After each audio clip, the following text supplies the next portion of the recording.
Maseret Yomadav Kaf Aleph. On commence Bezrat Hashem à la troisième ligne. Tanya Kevatet de Rabbi Shila. On a vu une marloquette dans la Mishnah.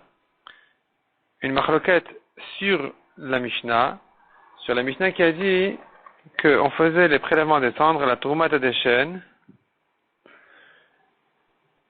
à peu près autour de Kiryat HaGever, l'appel du Gever.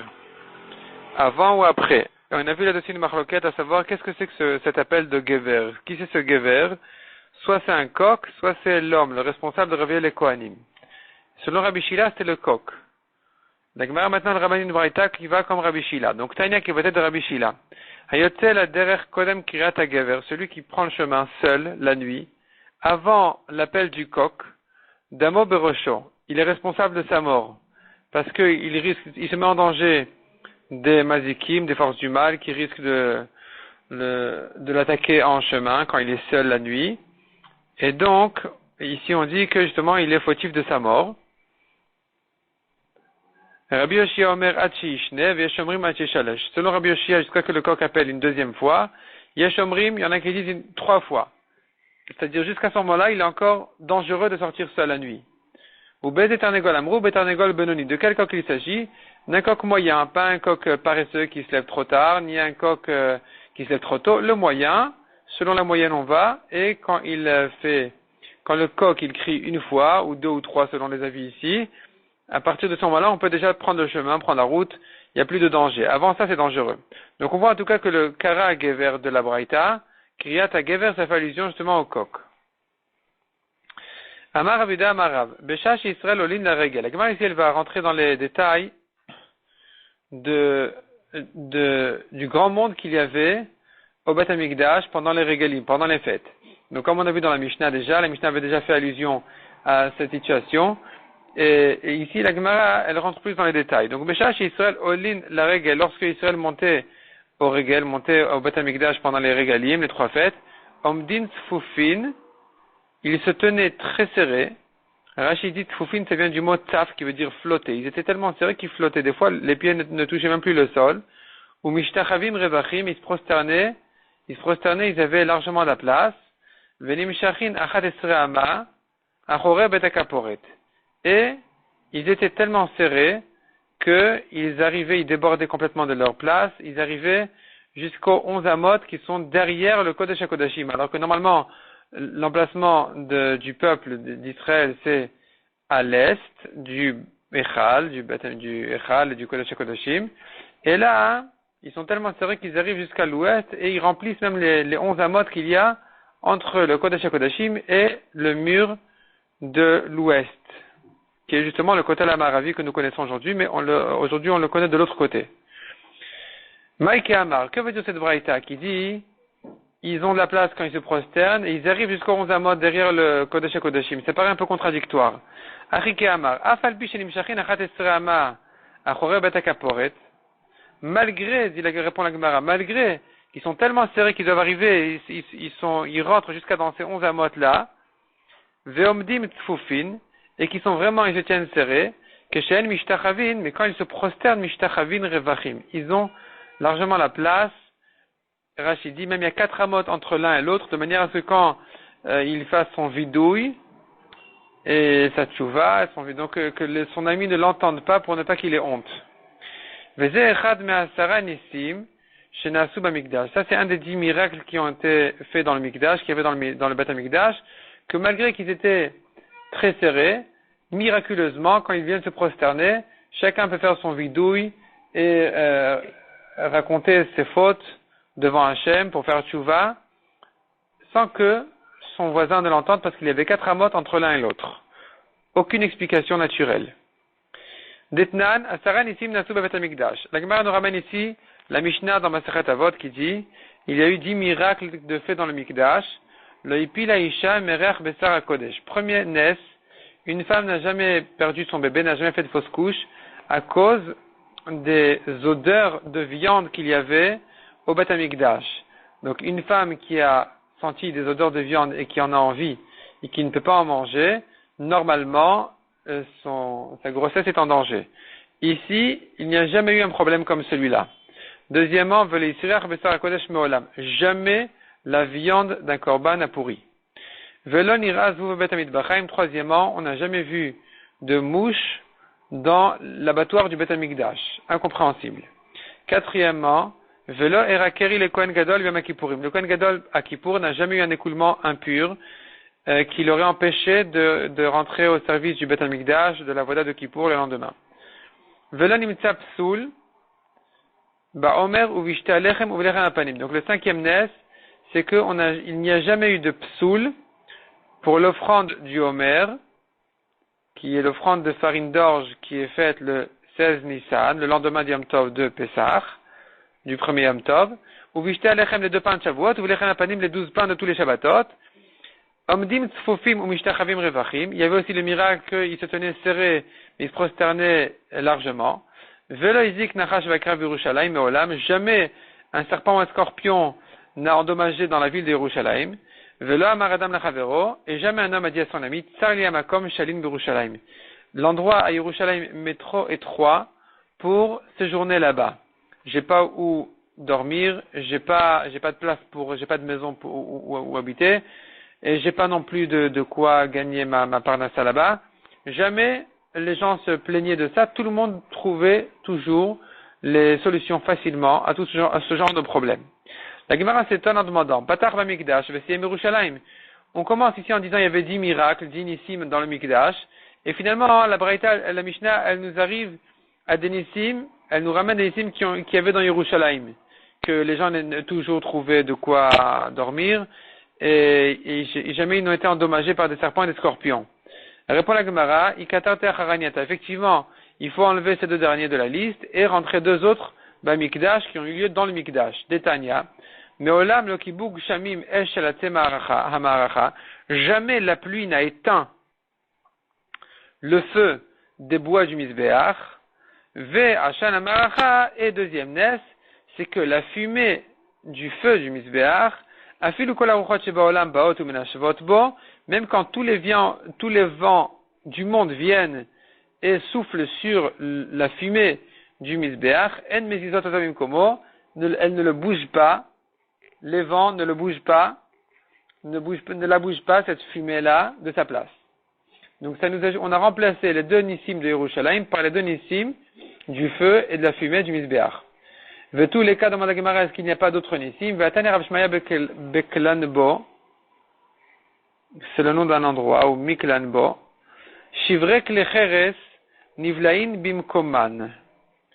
Shivle Klecheres, ce sont les marmites en argile dans lesquelles on a cuit de la viande de korbanot, et quand on a terminé de cuire la viande des korbanot, il faut les casser et les jeter. Parce qu'on n'aura pas le droit de l'utiliser une deuxième fois pour cuire ensuite un autre korban, ou autre chose. Et la raison, elle est parce que dans les parois de cette marmite-là, il y a un goût de korban qui a été absorbé, et qui, au bout de son dernier délai du korban, ça devient notar. Ce goût-là, étant notar, va ressortir dans la prochaine cuisson et va interdire le plat suivant, va interdire la cuisson suivante. Donc il n'y a pas de solution à ça. On ne peut pas faire non plus de hagala ou de toutes sortes de choses pour cachériser la marmite qui est en argile, et donc il faut la casser et la jeter. Quand on cassait et jetait ces marmites en question, il y avait un miracle que ça s'avalait sur place, ça disparaissait, ça s'avalait sur place par terre, sur le carrelage, le marbre du Bet Hamikdash, miraculeusement, parce que sinon il y aurait eu des tas d'argile on peut rien en faire, on n'a même pas le droit de les sortir du Bet Hamikdash. Ils ont la kedusha justement du korban qui était absorbé, donc finalement il n'y a rien à faire avec, et donc il y a eu besoin de ce nes-là que ça s'avale sur place. Ve'amar Abaye, de même dit Abaye, Moura venotza. Moura venotza sont les parties des oiseaux, des corbanotes d'oiseaux, qu'il faut jeter. On ne peut pas les faire, ce ne sont pas les parties du Mizbeach, c'est les saletés. Et donc, il faut les jeter. Donc, ces parties-là des oiseaux, d'ailleurs, toujours quand je disais les volailles de korbanot, c'est pas précis, c'est pas les volailles, c'est pas des poules, c'est des oiseaux. En général, enfin, ça ne peut être que des oiseaux pour les korbanot, qui sont toujours les colombes ou les tourterelles. Donc, ces parties-là qui s'appellent ici Moura venotza, étaient jetées aussi, et elles aussi étaient avalées par terre, dans le sol de la Hazara. Vedishun Mizbeach Apnimi Vedishun Amenora, de même, les cendres qui sont nettoyées, qui sont balayés du Misbeach d'Ektoret, ou bien de la Menorah, tout ça, Nivlaim Bimkoman, ça valait sur place. Donc ici, la Gemara maintenant elle est en question, elle nous a ramené encore d'autres miracles qui ne sont pas rentrés dans la liste des 10 Nissim du Mikdash. Répond la Gemara. Psoule Tlatavu. Dans les 10 Nissim qu'on avait cités au début, on avait cité 3 Nissim de Psoul.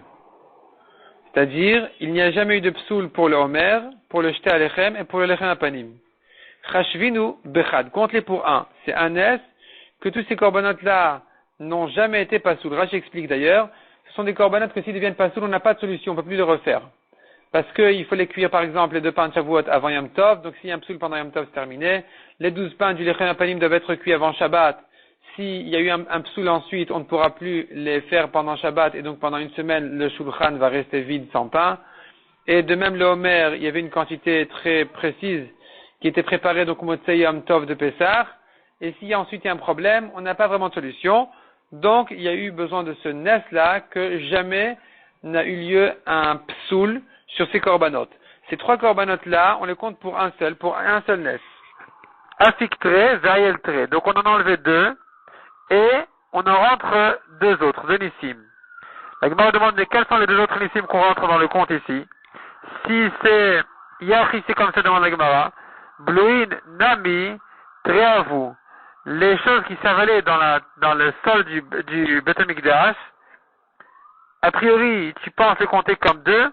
Chashvinu Bechad, compte-les pour 1 parce que c'est le même principe, c'est la même idée de Nes. Et donc, Chasru Leu, il nous en manque. Il nous en manque parce que finalement, on a sorti des psulim, on a sorti 2, et on a rentré les bluim, ceux qui s'avalent, ça compte pour 1, et donc il nous manque un S. Répond la Gemara, Ikanami Achiti. Il y en a encore un autre, qu'on n'a pas compté jusqu'à présent. De'amar Rabbi Shua ben Levi, Nes Gadol Ayana Asa Belechem Apanim. Il y avait un grand miracle à propos du Lechem Apanim, pas celui qu'on a vu en haut, qu'il ne devient jamais pas soul. Un autre Nes encore il y avait toujours sur le Lechem Apanim, qui était Siluko Kesiduro.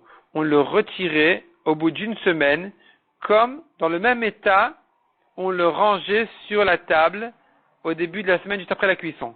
Chez Nehemar, comme il est dit, la soum lechem chom beyom ilakro. La soum lechem chom, de mettre un pain chaud, beyom ilakro, le jour où il est pris. On apprend de là que même le jour où il est pris, 9 jours après la cuisson, parce qu'il était cuit avant Shabbat, et on le prenait le 9e jour, le Shabbat, au bout d'une semaine, qu'il était sur la table, et il était toujours aussi frais, toujours aussi chaud. Ça, c'est un S de plus. Demande à Gemara avec tous les cas, est-ce qu'il n'y avait pas d'autres nissim? V'amar Rabbi Levi. Davar zemasoret be'adanim avotenu. Nous avons une transmission entre nos mains de nos pères, que Makom Aaron et no Minamida. La mesure du Aaron dans le Kodesh HaKodashim ne rentrait pas dans le compte de des mesures du Kodesh HaKodashim, c'est-à-dire, le Kodesh HaKodashim mesurait d'un mur à l'autre 20 amot. De l'est à l'ouest, l'espace du Kodesh HaKodashim faisait 20 amot. Commence maintenant à mesurer depuis le côté du Aaron je reprends. Donc le Kodesh HaKodashim de l'est à l'ouest et du nord au sud faisait 20 amot et 20 amot. Prends maintenant les mesures du Kodesh HaKodashim entre le mur du nord, disons, et le côté nord du Aaron, sans compter le Aaron. Donc depuis la fin du Aaron jusqu'au mur de nord, ça fait 10 amot. Compte maintenant depuis l'autre côté du Aaron jusqu'au mur sud, encore une fois 10 amot. Donc des 2 côtés du Aaron, j'ai 10 amot à droite, 10 amot à gauche. Et quand je compte d'un mur à l'autre, j'ai 20 amot. Où rentre le Aaron? Il n'occupe pas de place. Le Aaron, effectivement, n'occupait pas de place. Le Aaron tenait là-bas, miraculeusement, sans occuper de place. Incompréhensible, ça faisait partie des Nissim qu'il y avait dans le Beth Amikdash. Ve'amar Abnai Amar Shmuel. De même, la Gemara dit encore un autre qui ressemble à celui-là. Kruvim Benes Yomdin. Les Kruvim, il ne s'agit pas ici des Kruvim qu'il y avait sur le Aaron. Il s'agit ici des grands Kruvim que Shlomo HaMelech avait fait au Beth Amikdash. Donc c'est pas les Kruvim que Moshe avait fait sur le Aaron. Il s'agit de grands Kruvim qui touchaient d'un mur jusqu'à l'autre mur du Kodesh HaKodashim, qui étaient des grandes formes de Kruvim, donc de formes d'êtres humains, de bébés ou quelque chose comme ça, mais en très grand. Et ces formes-là qu'on appelle Kouruvim avaient des ailes. Les ailes, chaque Kourouv avait 2 ailes. Et ils se touchaient au milieu du Kodesh HaKodashim. Les ailes du milieu se touchaient au-dessus apparemment du Aaron. Et les ailes des côtés touchaient les murs, nord et sud. Chaque aile mesurait 5 amotes. Donc nous avons 4 ailes qui mesurent 5 amotes chacune. Ça fait en tout 20 amotes. Comment est-ce possible une chose pareille? Il y avait le corps des Kouruvim entre les 2 ailes. Le corps des Kouruvim n'occupait pas de place. Ça c'est encore un S. Et donc la Gemara demande pourquoi est-ce que ça ne rentre pas dans la liste des Nissim qu'on avait cité jusqu'à présent. Répond la Gemara. Ni c'est des Baraï Kachashiv, ni c'est des Gavaï le Kachashiv. Les Nissim qui étaient vus en public, qui étaient des Baraï à l'extérieur, Kachashiv, ceux-là on les a comptés. Par contre, les Nissim des Gavaï, les Nissim qui étaient à l'intérieur, que les gens ne voyaient pas, le Kachashiv. On ne les a pas rentrés dans le compte ici. C'est vrai qu'il y avait encore des Nissim pour celui qui viendrait au Kodesh HaKodashim et qui commencera à mesurer d'ici à là-bas. Effectivement, il va découvrir encore d'autres Nissim, mais on ne les a pas rentrés dans le compte ici. Hier, ici, c'est comme ça, demande la Gemara, Lechem Apanim Nami Nised et Gavayhu. Le Lechem Apanim, les 12 pains, il était chaud au bout d'une semaine, mais le Lechem Apanim était à l'intérieur dans le Echal. Donc pourquoi est-ce qu'on l'a compté dans le Nissim? Répond la Gemara, Lechem Apanim Nised et Barayhu. Non, c'est pas vrai. Le nes des pains était à l'extérieur, était vu à l'extérieur. Comment ça? Et la Gemara va nous décrire ici qu'on sortait le shulchan du Lechem Apanim pour montrer à tout le monde le nes qu'il y avait sur le Lechem Apanim qui restait encore chaud. Damar Resh Lakish, Maï dirtiv à la shulchan ataor. Que veut dire le pasuk de mettre les 12 pains sur le shulchan ataor, sur la table pure? Tahor miklal shutame. Si tu dis qu'elle est pure, c'est qu'elle aurait pu être impure. On ne dit pas pure sur du vent pur. On ne peut pas dire pur. La notion de pureté ne peut être employée que sur quelque chose qui aurait pu être tamé. On dit non, il est tahor. Donc tu me dis que cette table-là, la table du Lechem Apanim, était tahor. Sous-entendu, elle aurait pu ne pas l'être. On tourne la page. La Gemara s'étonne sur ça. Kli et c'est asu ilena chatu. Pourtant cette table-là, donc on a tourné la page d'Afkafa Lefamoudbet. La Gemara demande, la table était un kli et, c'était un ustensile en bois, et un soulena chatou, qui était posé à sa place, qui ne bougeait pas comme une armoire qu'on ne bouge pas. Or, tout objet en bois qui est fait pour être posé à un endroit fixe, sans le bouger du tout, jamais, on ne le bouge jamais, eh bien, il ne reçoit même pas de Touma. Et nous, Mekabel Touma, on apprend des psukim qui ne reçoivent pas de Touma. Non seulement ça, mais même, il peut arrêter la Touma qu'elle ne le traverse pas. C'est-à-dire, s'il vient boucher un trou, par exemple, et qu'il y a une Touma d'un côté, eh bien, cet objet-là en bois qui est fixé à sa place, qui ne bouge pas plutôt, arrête la Touma là où elle est, elle ne rentre pas de l'autre côté. Et la Melamed, donc de ce passage qui appelle la table Shulchan Ataor, sous-entendu, elle aurait pu être tamée. Or, on a demandé, mais ça ne peut pas être tamé. Mais la Melamed, de là, on approche chez Magbihin, Otol Olev Egalim. On soulevait la table du Lechem Apanim pour montrer aux gens qui veulent monter au Bat Hamikdash pendant les Regalim, les 3 fêtes, Ve'omrim lahem, et on leur dit, Re'u chibatrem nifnei hamakom, regardez combien vous êtes chers et précieux devant Hachem, chez Siluko et Siduro. Regardez le pain, il est retiré aussi chaud que quand il est placé sur la table. Chez Neymar, la soum lechem chom bien milakro. Comme dit le pasuk, de poser un pain chaud le jour où on le retire. Donc, on voit d'ici que la table, elle bougeait. C'est pour ça qu'elle pouvait recevoir de la touma. C'est pas un objet qui était stable et qui ne bougeait plus de sa place. Donc, puisque ça bougeait, elle pouvait recevoir de la touma. Et de là, on a appris que c'était un nes visible. Les gens connaissaient ce nes-là. Les gens reconnaissaient ce nes-là. Donc, c'est pour ça qu'on l'a rentré dans le compte des dix nissim qui étaient des nissim de l'extérieur, qui étaient connus par tout le monde. Demande à Gemara avec tous les cas qui n'avaient pas encore d'autres nissim. Lorsque Shlomo a construit le Bat Hamikdash, Natabo kol mine megadim shel zahav. Il a planté là-bas toutes sortes de fruits en or. Vayumotin peroten bismanan. Et les fruits, quand arrivait la saison, si vous connaissez la saison des fruits en or, eh bien c'est justement la saison dont on parle ici. Quand arrivait la saison des fruits, eh bien les fruits poussaient, arrivaient de nouveaux fruits, à temps, et quand le vent soufflait dessus, ces fruits en or, de ces arbres fruitiers d'or, ces fruits en question tombaient. Chez Neymar, comme il est dit, Yirash Kalevanon Pirio. Yirash, ça veut dire il aura du bruit. Kalevanon, comme le Beth Amikdash, Pirio son fruit. Donc j'entends de là qu'au Beth Amikdash il y avait des fruits. Et donc c'était des fruits en or, comme on a dit, que Shlomo Melech avait planté là-bas. Et donc c'était encore un nes. On aurait dû le compter parmi les Nissim. Quand les Goïms sont rentrés au Echal Yavash, cet arbre-là a séché. Chez Neymar, comme il est dit, Uferach Levanon Umlal. Donc Uferach, c'est les fleurs, les vanons du Beth Amikdash Umlal ont séché, sont abîmés. Ve'atid Akadosh Baruch Hu l'achziran. Et Akadosh Baruch Hu, quand viendra Mashiach, va nous les ramener. Chez Neymar, comme il est dit, Paroach Tifrach Vetagel. Donc Paroach Tifrach va fleurir. Vetagel Afgilat Veranen. Donc ce sont des langages de joie. Kevod Alevanon Itanla. L'honneur du Beth Amikdash lui sera donné. Donc ça fait allusion à ces fruits-là qui vont revenir, qui vont pousser avec les fleurs et tout ça, comme on a dit. Donc ici revient la question, pourquoi est-ce qu'on n'a pas compté ça parmi les nissim du Beth Amikdash? Répond la Gemara, ni c'est des kvieh lokachashiv. Ça, c'était un nes des kvieh, un nes qui se répétait tout le temps. C'était un nes qui était là présent sans arrêt. Cet arbre-là était une chose que nous, on voyait qui se tenait là, c'était un fait. Et ça, on ne rentre pas dans le compte. Seuls des nissim qui se répétaient, mais pas qui restaient sans arrêt, pas qui restaient sans bouger. Et seuls des nissim qui venaient et qui revenaient une deuxième fois, une troisième fois, c'est ça les nissim qu'on comptait.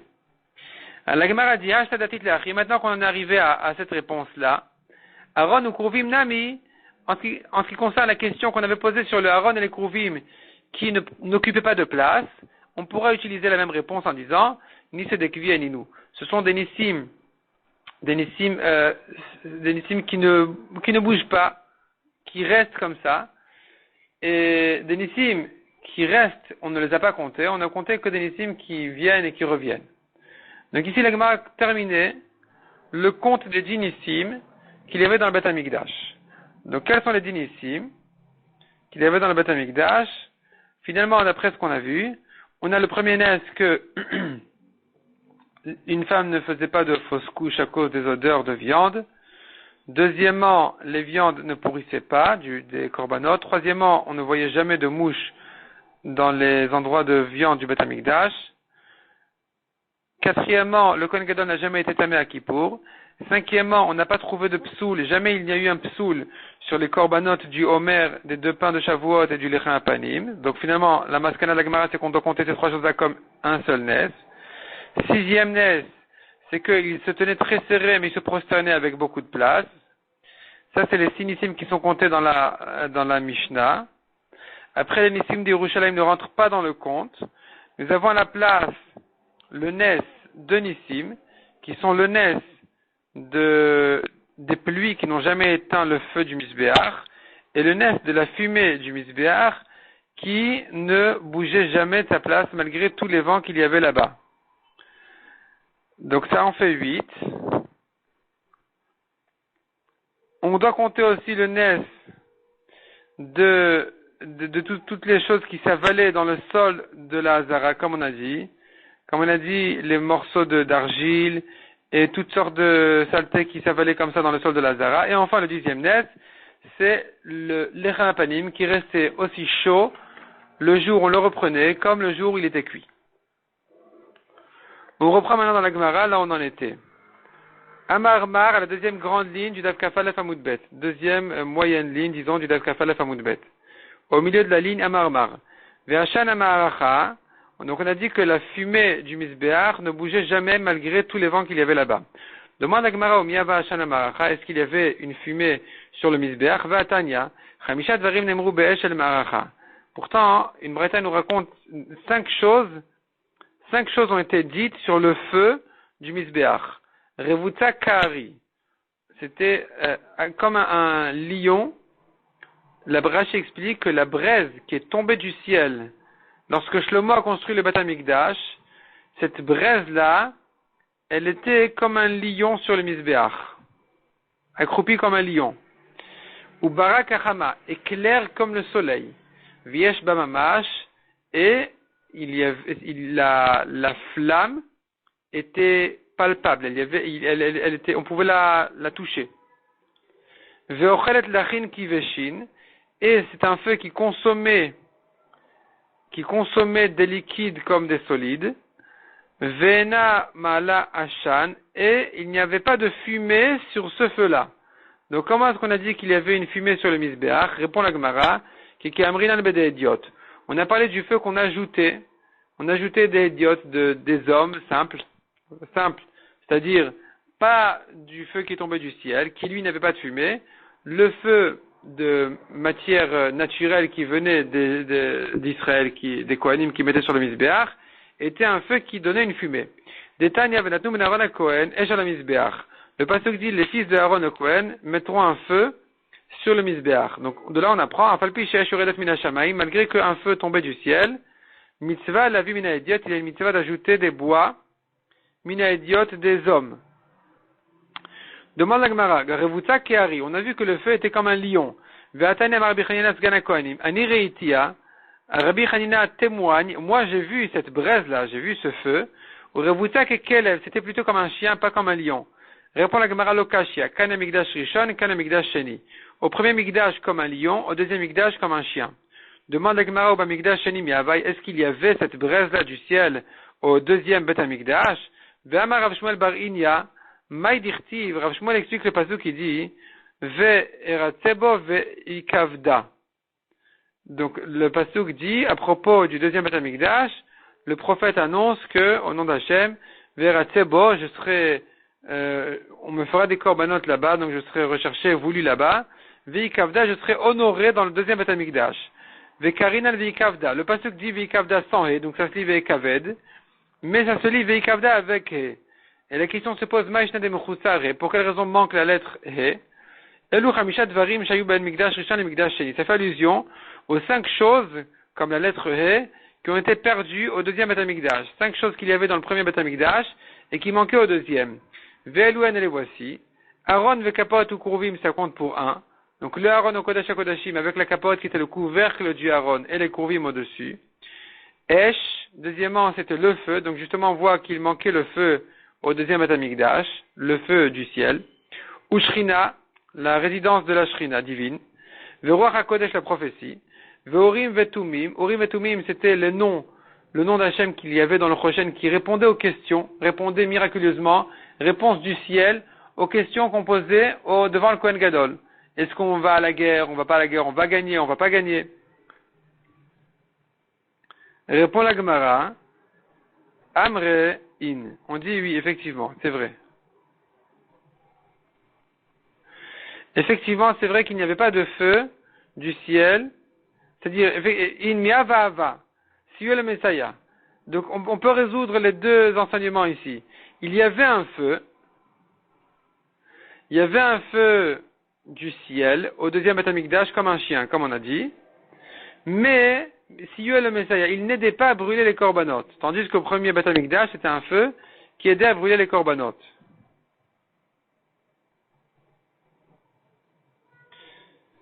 Tanu Rabanan, Shesh Eshot Hen, il y a 6 sortes de feu. Yesh Ochelet Vena Shota, il y a un feu qui mange mais qui ne boit pas. Donc qui consomme des bois par exemple, mais pas de l'eau. Viesh Shota Vena Ochelet, il y a un feu qui boit mais qui ne mange pas. Viesh Ochelet Veshota, il y a un feu qui mange et qui boit. Viesh Ochelet Lachin Kiveshin, il y a un feu qui consomme liquide comme solide. Viesh Esh Docha Esh, un feu qui repousse un feu.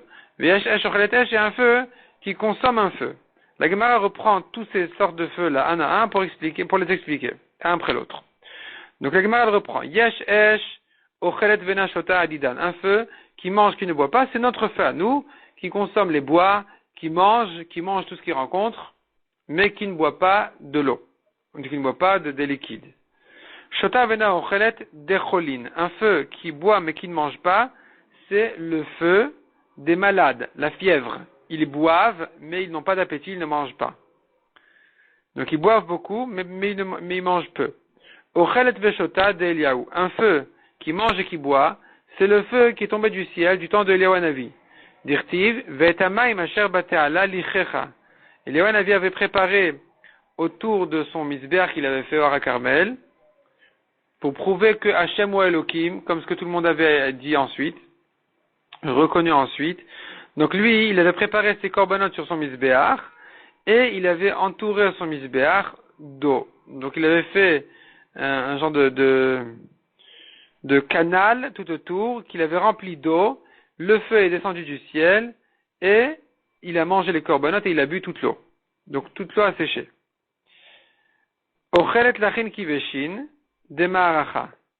Un feu qui consomme lachin des liquides kiveshin comme des solides, c'est le feu du misbéach, qui consommait le vin, des offrandes de vin des Nesachim, et les corbanotes qui étaient yeveshin, qui étaient plutôt solides. Yesh esh docha esh, un feu qui repousse un feu de Gabriel. C'est allusion au feu au Gabriel Amalach. Gabriel, l'ange, est un feu qui a repoussé le feu de Hananiah, Mishaël et Azaria pour ne pas qu'il meure là-bas, dans la fournaise. V'yesh esh ochelet esh, un feu qui mange un feu, des Shrina. C'est le feu de la Shrina elle-même, d'Amarmar. Hoshit etzba'o benehem usrafan. Akadosh Baruch Hu avait demandé conseil, entre guillemets, aux Malachim. Qu'est-ce qu'ils en pensent de créer un homme? Ils ont dit, qu'est-ce qu'un homme déjà vaut? Quel mitzvot il va faire? Ça ne vaut pas la peine de le créer. Et Akadosh Baruch Hu a tendu son doigt entre eux, et il les a brûlés. Donc c'est un feu qui a brûlé un feu. Ve'ashan amaracha demande la Gemara. La fumée du misbéach. Là, on a vu, afilu kol ha'uchot sheba'olam, même tous les vents du monde, en mezizot atomim komo, ne le bouge pas de ta place. La Gemara demande là-dessus, ve'amar Rabbi Yitzchak bar Avdimi, ve'motzei yom tov acharon shel chag, à la sortie du dernier yom tov de Sukkot, donc à la fin de Simchat Torah, à kol tsofin ashan amaracha. Tout le monde vient voir, tout le monde vient regarder la fumée du misbéach qui va annoncer qu'est-ce qui a été décrété comme Parnassa cette année. Donc à la fin de Sukkot, où tous les décrets ont été pris déjà, et les pluies déjà ont été décidées pour toute l'année, et là, on pouvait voir sur la fumée du misbéach, on pouvait voir de quoi aura l'air l'année. Et on regardait, et on voyait comme ça. Notez que la Pétsaphone, si la fumée, elle est penchée côté nord, Aniyim smechin ubale batim atsevin. Les pauvres sont contents, et les propriétaires des champs, ils étaient tristes, car ça annonçait beaucoup de pluie pour l'année, ou perotéen markivin, et que donc les fruits vont pourrir, ils seront obligés de les vendre pour pas cher. Donc les pauvres sont contents, les riches non. Enfin pas les riches, ça veut dire les gens des champs. N'attaque la paix d'Arome, si la fumée allait côté sud, c'était le contraire. Aniyim atsevin, ou balé batim smechin. Les pauvres étaient pas contents, et les propriétaires des champs et des vergers, eux, étaient contents, mipne parce que ça annonçait que chez Gishme Shana Muatin ou Perotel Mishtamrin, qu'il y aura peu de pluie cette année, et ce sera suffisant pour qu'il y ait des fruits, mais les fruits ne vont pas s'abîmer, donc ils seront vendus à plus cher. Il y aura peu de fruits, et ils ne s'abîment pas, donc ils sont vendus à bon prix, ils sont vendus à cher même, donc les pauvres sont pas contents et les riches, oui. Rashi explique toujours qu'en fonction de la direction de la fumée, on comprend quel vent est venu. Et ces vents avaient comme nature d'amener des pluies en abondance ou au contraire. Donc en fonction de la direction de la fumée, on savait reconnaître quels étaient les vents qui seraient plus fréquents cette année. Nata klapé mizrach akol smechin, klapé marav akol atsevin. Si la fumée allait en direction de l'est, donc c'est un vent de l'ouest, tout le monde est content parce que c'est un vent moyen qui fait exactement tout, qui amène les pluies suffisamment, correctement, les fruits ne pourrissent pas, il y en a suffisamment et pas trop, donc tout sera bien pour tout le monde. Et tandis que si ça arrivait si la fumée allait vers l'ouest, alors tout le monde était triste parce que c'est un vent de l'est qui est mauvais, qui fait sécher les graines et qui est mauvais pour tout. Donc on voit ici que la fumée du Mizbeach bougeait. Comment est-ce qu'on a dit qu'il y avait un miracle que la fumée ne bougeait pas? Répond la Gemara, de Azil Vatek et Dikle. La fumée, elle va, elle vient, comme des palmiers. Ve'ivdur eloav mivdar. Mais elle ne se dispersait pas. Ça veut dire, ça va et vient ensemble. Toute la fumée, la colonne de fumée allait vers une direction, mais sans se disperser. Amar Mar. La Gemara reprend ce qu'on a vu ici. Klapé Mizrach akol smechin, klapé Marav akol atzevin. Si la fumée allait vers l'est, tout le monde était content. Vers l'ouest, tout le monde était triste. Donc, c'est-à-dire qu'un vent de l'est, donc un vent de l'ouest, tout le monde est content. Donc, quand la fumée vient vers l'est et que le vent, c'est un vent de l'ouest et tout le monde est joyeux, c'est un bon vent. Un vent de l'ouest est un bon vent. Tandis qu'un vent de l'est est un mauvais vent parce qu'on a vu ici, si la fumée allait en direction de l'ouest, tout le monde était triste. Vérami nous demande la Gemara, on voit une braïta qui contredit ça. Mizrachit, le olam yafa. Un vent de l'est est toujours bien. Maravit, le olam kasha. Tandis qu'un vent de l'ouest est toujours difficile, est toujours mauvais. Ruach tzfonit. Avant la réponse. Ruach tzfonit. Un vent du nord. Yafe lechitin besha shevi ushlish. C'est bien pour le blé quand il commence à pousser un tiers. Vekaché les etim isman shen chontin. Et c'est mauvais pour les olives quand ça commence à pousser. Ruach dromit. Tandis qu'un vent du sud, c'est le contraire. Kasha lechitin besha shevi ushlish. Un vent du sud est mauvais pour le blé quand il commence à pousser un tiers. Yafe les etim. Et ce vent du sud est bien, oui, pour les oliviers, pour les olives. Bisman shen chontin quand il commence à pousser. Ve'amar Rav Yosef itel Marzoutra. Rav Yosef ou Marzoutra a donné là-dessus un siman, vesimaner, pour te souvenir qui est le bon vent. Enfin, le vent qui est le bon vent pour le blé, qui est le bon vent pour l'huile, pour les olives. Shulchan batzafon ou menorah badarom. Le shulchan des lechem apanim, des 12 pains était au nord dans le echal, tandis que la menorah était au sud. Donc, hay marbedide, vai marbedide. Un vent du nord, il fait pousser le sien. C'est quoi le sien? C'est le pain. Et un vent du sud fait pousser le sien, c'est quoi? C'est l'huile, la menorah. Donc on voit ici, on avait vu au début de cette braïta, le contraire de la braïta précédente. Ici on a vu qu'un vent de l'est est bien, un vent de l'ouest est mauvais. Répond la Gemara, le Kashia, Halan, Valeu. Ça dépend pour qui. Pour nous, les habitants de Bavel, Bavel était un pays humide, et donc, le vent de l'Est était bien.